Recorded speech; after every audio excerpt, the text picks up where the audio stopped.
You know, there's something I don't get lately. Kawaki has been getting like a lot of hate, and rightfully so. You know, on my channel, I've been seeing it everywhere. A lot of people don't like Kawaki. Alright, leave it in the comment section right now, right? How do you feel about Kawaki as a character? Like, no bias, like, let's put everything inside. How do you personally feel about Kawaki?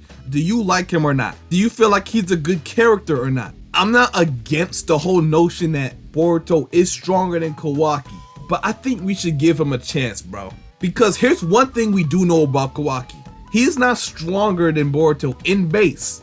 But if we go in karma for karma, I think Kawaki got the edge. And that's why I think Kawaki can stand the chance against Boruto, is because of his karma being so overpowered. Kawaki's karma is more powerful than Boruto's. And not because it's strictly just a weapon for Kawaki to use, or no. Even when it was vessels, I still think Kawaki got that edge. Because at the end of the day, Ishiki is way more powerful than Momoshiki. It's almost night and day comparing their power.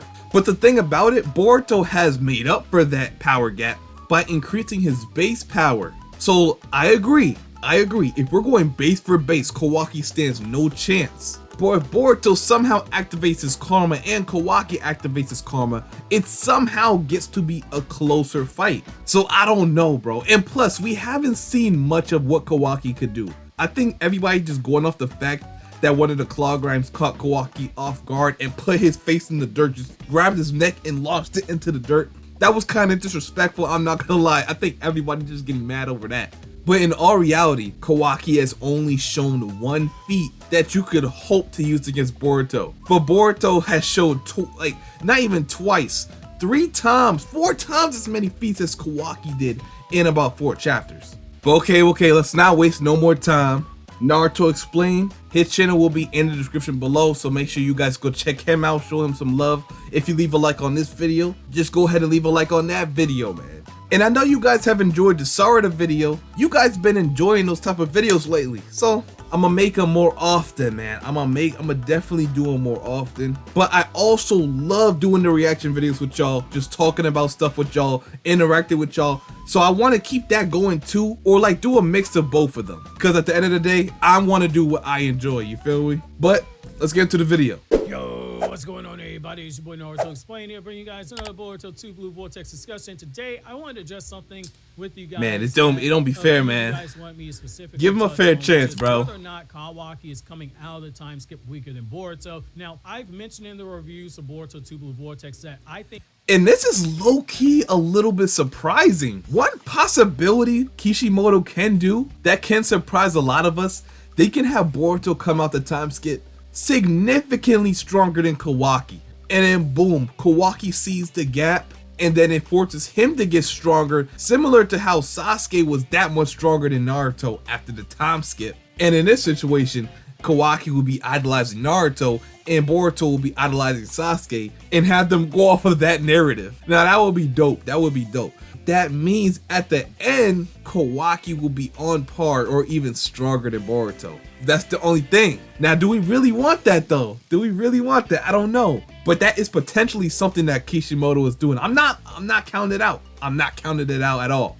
It could very much be the case. But before I say that, I need to see more from Kawaki. I think Kawaki is going to be in for one rude awakening with Boruto when they do inevitably cross blows. But I wanted to go further in detail in today's video. I need to see that. Lay out exactly I need to see that, man. Boruto is stronger than Kawaki for the first time in a long time in the series, and why narratively it makes sense. But at the same time, why Boruto being the stronger of the two doesn't necessarily mean that if they were to come to blows right now that he'd win. In fact, I actually think Kawaki, if they were to fight right now, would win despite Boruto being stronger than him. Kawaki would win? The video itself. So oh, let's be clear all what? the way up front. I do think we have to be fair to Kawaki and state that it's not as fair to compare him to Boruto right now, because we literally don't have as much data to measure him against Boruto with yet. Whereas we've seen Boruto fight against Code, a confirmed beyond Jigen level threat who's also weaker than Ishii. Yeah. Boruto dogged out Code without even using his Karma Seal, despite Code using his white Karma Seal,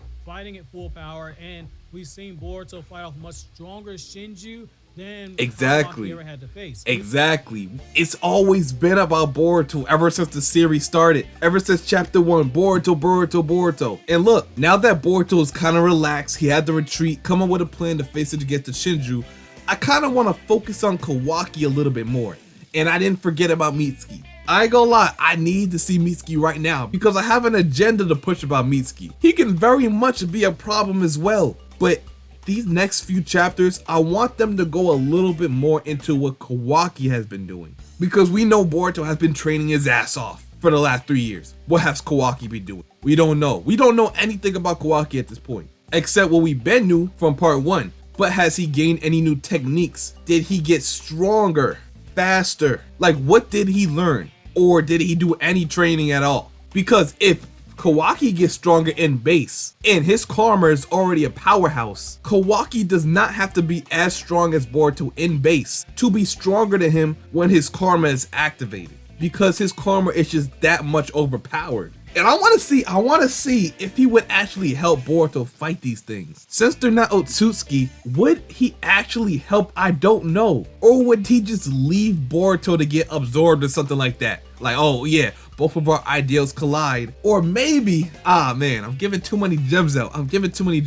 But there is a possibility he could collaborate with them in the future. Not for the reason you may think, but for military power to execute another plan.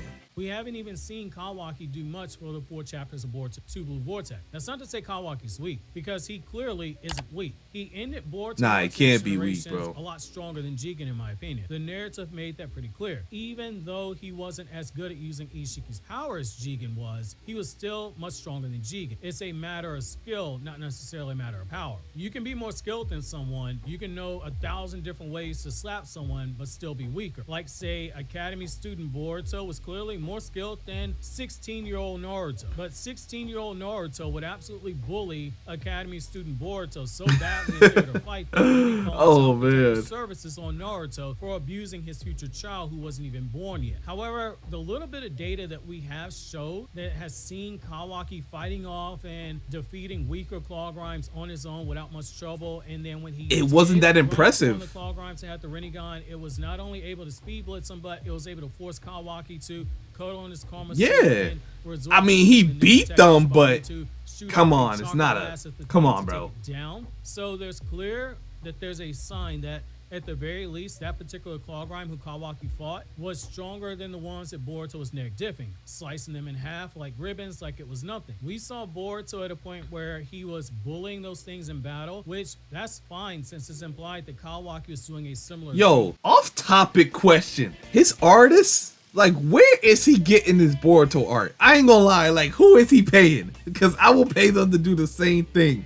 These hoes are clean. Everybody praises him for having one of the best thumbnails in the game, bro. And that's important. I ain't gonna lie. But he got these in the vault, bro. Hey, hey, I need the artist ASAP. Hey, link that boy. He's trying to make a bag. He's gonna make a bag, bro. It's gonna happen. Every chapter, I'm gonna need new art. You have to keep up with the art, bro. Every chapter. I need to make my chapter 5 thumbnail. Because when we go live, I need that catchy thumbnail, bro. I need it. It's gonna be a movie.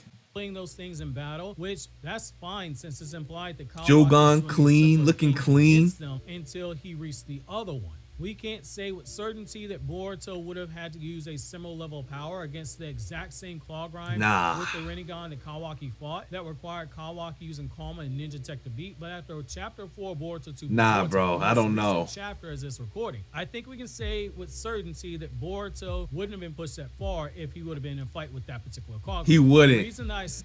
The only reason I say he wouldn't is because of their intelligence level. Now, Boruto learning Flying Raijin automatically makes him way faster than Kawaki. It was to the point where Boruto had Kawaki perplexed. He had him confused, like, yo, where did he go? He just disappeared. He told Shikamaru he just disappeared. I don't even know what happened. So he had him puzzled. He didn't know what happened. And those Claw Grinds, before they evolved, they were just acting off instincts. They wasn't planning how to fight. So Boruto just used a Flying Raijin to get behind him, just chopped him, boom. The intelligence level isn't there. You can have the power, and that's why Kawaki, he got caught off guard because he wasn't fast enough. But Kawaki's raw power is so amazing, it just blew the head right off of that thing without even like thinking twice. So you can have power, but also intelligence is a big part of it as well. And I think with Boruto's skills right now, that claw grind wouldn't even have touched him. Like, come on, I'm just trying to be 100. That claw grind wouldn't have even touched him. Like, Rinnegan or not, bro. Let's keep it a buck. And one thing I don't like is how Kishimoto just throws a Rinnegan on everything just to show that it's strong or something. Don't even know how to use it. The only person who I think used the Rinnegan correctly is either Sasuke or Nagato. The other people, I'm just convinced it was either to look aesthetically pleasing or to push the story forward, because Obito needed to control his Jinchuriki and he needed to summon the Geto statue, two things he needed the Rinnegan to do. And I'm gonna put Madara on that list because I did like how Madara handled himself with the Rinnegan too. But everybody else, no point. No point, bro. No point. I bet you the Shinju's not even gonna use it, bro. They're not gonna use it. They'll probably use it, but if we're talking about using it to its full potential, I don't know. I don't know. Just throw a Rinnegan on them, okay, they're strong. But how much of a threat? I don't know. All these Rinnegans sitting around, Sasuke, go get you one. Like, bro, go get a Rinnegan, bro. Like, it's easy. At this point, they should just stock up on Rinnegan, so whenever Sasuke loses one, you know, go home, get open that jar, pop open the jar, boom, you know, boom. Pop them right in the eye socket. You're done. You're done. Just stock up on them. You have like 20 of them, bro. I swear. Even though it won't be his 6th Tomoe Rinnegan, I mean, anything's better than nothing, right? Am I right, fellas? Come on. Say this, it's actually pretty straightforward. Boruto literally fought what we can assume are stronger beings in the Shinju that he faced when he was in that dimension than the claw grind that Kawaki is fighting against. They look like humans. Swear. Each have dual Rinnegan, Swear, bro. Major buff and power. Add in that they also got the benefit. Yeah, it is a buff, bro. It is a buff. They have Tento's chakra and part of Code's chakra infused in them, likely giving them the same benefit that Jinchuriki get by being in possession of a Biju chakra, since Biju chakra in a humanoid body makes that chakra stronger than the Biju on its own. I think you have enough here to say that they're stronger. That's why the story tells us that they've evolved and they've grown. They have more power and they're more cunning. And they have the abilities of those people who they took possession of the DNA. Damn. Them. Those claw grimes that. Hey, I need Chapter 5 to come out now, man. Kawaki is fighting are basically NPC villains that you meet on the explore part of story mode, where you battle against them, you defeat them, and you gain experience points after every battle. If this were Power Rangers, they basically be putties. But the things that Boruto fought, they're closer to actual floor bosses that you battle against. At the very least, they're mid-level fighters that are higher than the normal enemies that you battle. Yeah, but the Rinnegan one is still not touching him though. That's the problem. He used more effort than he did when he fought against Code. Boruto wasn't busting out elemental ninjutsu against Code like we saw him do when he fought the Shinju who looked like Bug. He wasn't using Flying Thunder God in a defensive manner like we saw him do when the Shinju started ganging up on him. In fact, Boruto flat out tells Code beating him would be easy, that killing him would be easy. Even though we know that he used a Rasengan Uzuhiko against Code, I don't think we can say it's because he needed that level of power to take him down, because Boruto is clearly using a strategy to force Code to retreat, and so he could have the toe planted on his body. Yeah, and that's one thing that Boruto can use against the OTSUTSUKI. The fact that he's a shinobi, he acts like a shinobi, and he moves like one. Meaning in combat, it's more than just having raw power. It's more than just fighting. You have to have strategy, tactics. We learned that in the Land of Waves arc in Naruto, I swear. So you know what would actually be dope as hell is if Boruto using those shinobi tactics automatically gives him the edge over these aliens who don't even know anything about it. That means we're going back to what made Naruto special. Something y'all always wanted. Y'all wanted well thought out plans and fights. Y'all wanted tactics. Y'all want people to show just how strong they are, not from their raw power alone or their destructive capability, but mostly from their intelligence and how well they can act as a shinobi. So there's nothing wrong with going back to your roots, especially the way you're doing it now, because I'm not trying to say Boruto doesn't have enough DC or AP to deal with these beings. Like, yes, he definitely has that, but let's not just make it, oh, who can create the biggest blast? That's who wins. This is not Dragon Ball Z. At the end of the day, you need all that stuff to win a fight nowadays, but that can't be just it. You know, you need more. And Boruto taking advantage of the only advantage he has at this point is being a shinobi is dope as hell. I have no objections to that. What do y'all think about that? If it came down to it, do you think Boruto can outsmart Kawaki in a fight? just because of the tactics he'd been taught as a ninja. Kawaki doesn't know. I guess he'd been training for like maybe a few months with Naruto. That's how he knows the Shadow Clone Jutsu and all of that. He dabbled in a little bit of fire style as well, but that's just a few months of like training. Or did he keep up that training for the 3-year time skip? Now that's a different story. I don't know, we gotta find out. Boruto's flying Raijin marker, that's the Konoha medallion, so that he could teleport to the location of the Ten Tails when he was able to confirm its location. Boruto, he didn't even know it. He didn't even know he was tailed. Straight shinobi tactics. Those things that look like Bug and Moegi and Sasuke and Jigen, they're on a different level than all the other claw grinds, because Code at the very least had control of the claw grinds and he could have defeated them. Boruto even alludes to Code being stronger than those claw grinds, but the Shinju are clearly on a different level. Enough so that Boruto thought he needed Code's help to fight in that battle. That doesn't mean Code himself was relying on Code is it's still crazy to this day, bro. Code is a valuable asset in that fight to do numbers, and the potential combos that they bust out when using Code's claw mark jutsu, which that would have been really nasty to see those two working together. Total shame that we didn't actually see it, though I understand why narratively Code and Boruto will not team up. I think we have enough to say right now that Boruto is stronger, but we can't say for certainty until we see Kawaki fight against one of these Shinju, which I think is inevitable because they're trying to either eat Boruto or Kawaki. Yeah. Right now they're hunting Boruto, but if they can get Kawaki and make him into a snack, they'll do it because both of them are OTSUTSUKI. If we see Kawaki fighting them in base and struggling and having to use, bro, that's why I feel like Kawaki would just not get involved. Kawaki's just gonna let them devour Boruto and then think of a way just to get him out of here later. But on the contrary, if Kawaki sees that an even greater threat can come from them devouring Boruto, then I can hopefully assume that Kawaki will help Boruto. Like, if he wants to keep Konoha somewhat safe, his best bet would be to cooperate with Boruto. And you know what? I'm gonna put a little ego in this. I'm gonna put a little ego into this. I'm pretty sure that Kawaki would be the one who would want to get rid of Boruto. Just off a pure narrative standpoint. He wouldn't want anybody to do it. He probably feels guilty about failing the first time. So now he's like, yeah, I gotta be the one to do it this time. Just to make things right. So matter of fact, if we do see a Boruto and Kawaki collaboration later, it'll definitely be to take down the Shinju. And at that point, I really think they could do it. Like, if they work together to do this, you really wouldn't need anybody else, to be honest. If both of these dudes are as strong as I think they are, you can give them 2 each. Boruto takes 2, Kawaki takes 2. Or do a 4v2, all 4 of them versus them 2. And let's see how it turns out. Let's see how it turns out. That's why I think Sarada plays such an important role in this. Because if there's one person that can make this happen, it's Sarada. Her being the only person, and Kawaki of course, that's not affected by omnipotence. Kawaki's just being arrogant. But Sarada can convince him to work together with Boruto. What do y'all think? Do y'all think I'm making sense here? Or do you think it just wouldn't work? Like, no, just Boruto, he gotta handle this by himself.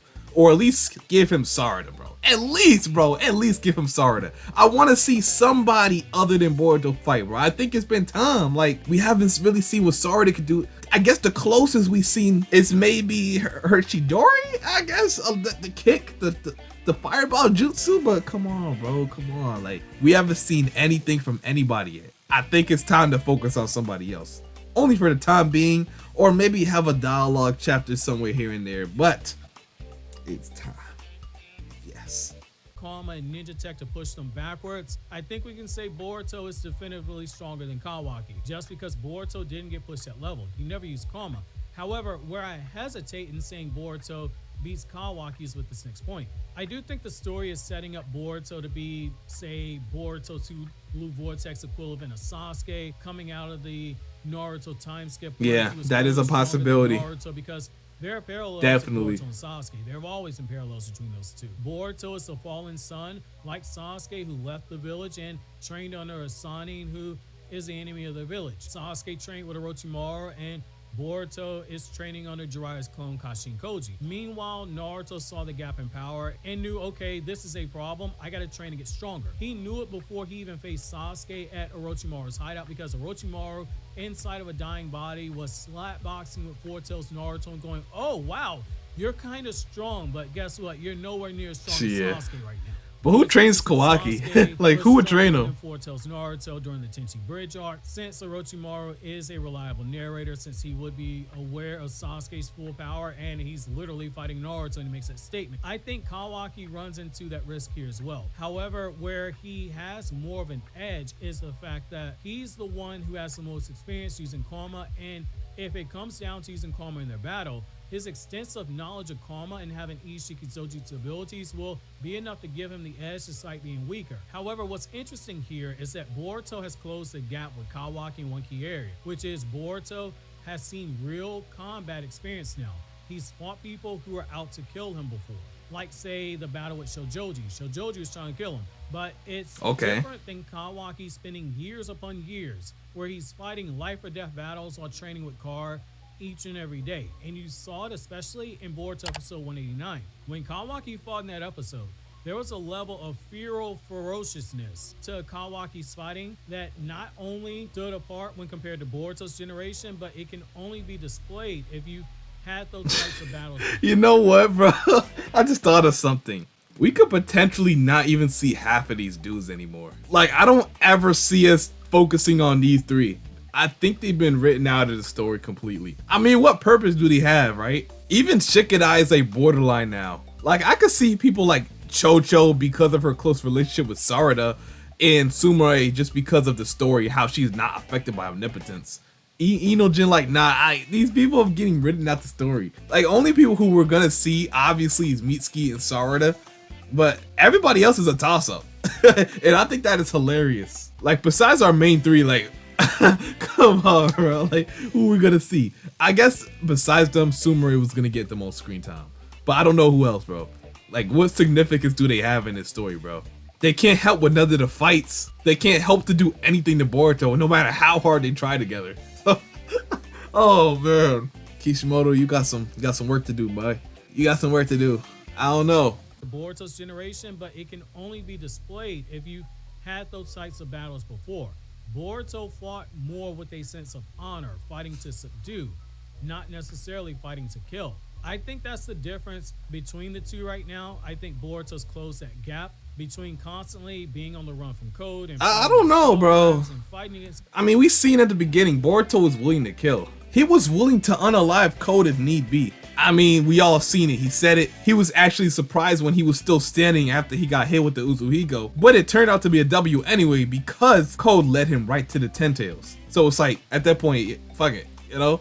But I mean, I think he's talking about pre-Timeskip Boruto, but Boruto right now, he's showing the willingness to actually like get the job done, like fully get the job done. And part of that I think is because of his patience being like run low because of Sasuke's situation, but also he just knows what time it is, bro. Like it's really time to tee up. Like it's not time to play no games. So if the time comes where he's like, okay, Boruto, you need to kill, like he'll do it. He hasn't shown us any reason not to believe him.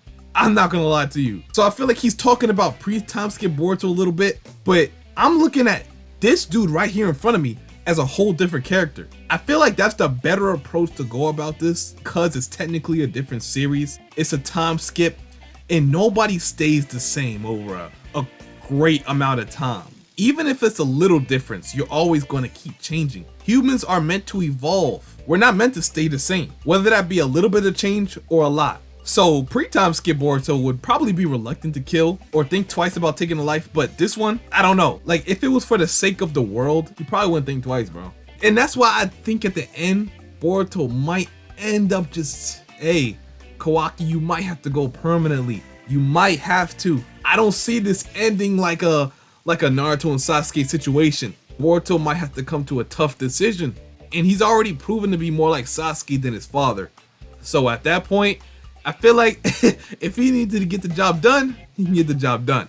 Code and training with Koji, he's got the experience now to have a chance to truly match Kawaki in that area. We saw it with his own father. As Naruto got more experience, he was able to match the vicious nature of Sasuke's blows, especially in their final battle, despite not fighting with killing intent himself. It's going to be interesting to see how these two balance out, but you put a pistol in my head right now and make me choose. I'm taking Boruto over Kawaki, but only in terms of raw power. Again, it's a little too early, just given that we haven't seen Boruto use Karma, so we can't assess his skill with the Karma Seal right right now, Man, and we if haven't he- seen Kawaki face a true threat yet. But based off what we have seen, I think the data is leading us in this conclusion. Now, I know some of you guys might be questioning why I feel so confident saying that Kawaki is stronger than Jigen at the end of Boruto Naruto Next Generations, but weaker than Ishiki. I go in extensive detail about all of that in this video you see on the screen here. Alright, so I know about Boruto. I know he wants to end the brothers' feud once and for all. He probably wants to do it without, ending Kawaki's life. But as I said before, Boruto being more of a kid then, he could tend to be a little bit naive. We all know it's not always possible to have what you want. Sometimes you're gonna have to make the tough decisions. But as of now, I'm gonna have to go ahead and say that Boruto is stronger in base, but if we're going karma for karma, and I expect Kawaki to get stronger in base too. Like, not even using the karma, I just expect his base powers to be somewhat stronger throughout the time skip. And if that's the case, then once Kawaki activates his karma, he has the potential to be stronger than Boruto, because Kawaki's karma powers are just that much overpowered. But let me know what you guys think in the comment section. If they was to go head to head right now, who would take the cake? But if Boruto is reluctant to use the karma seal and Kawaki's not, because Kawaki has no drawbacks, no setbacks from using the karma at all, it's just a pure weapon. And if Boruto does have a little bit of drawback, then we're in trouble, because at that point Kawaki can use his karma and Boruto can't fight Kawaki in base if he has his karma activated. So then we have a problem, So anyway, let me know what you guys think in the comment section. And until my next video, make sure you guys like, comment, subscribe, and I'm out. Peace.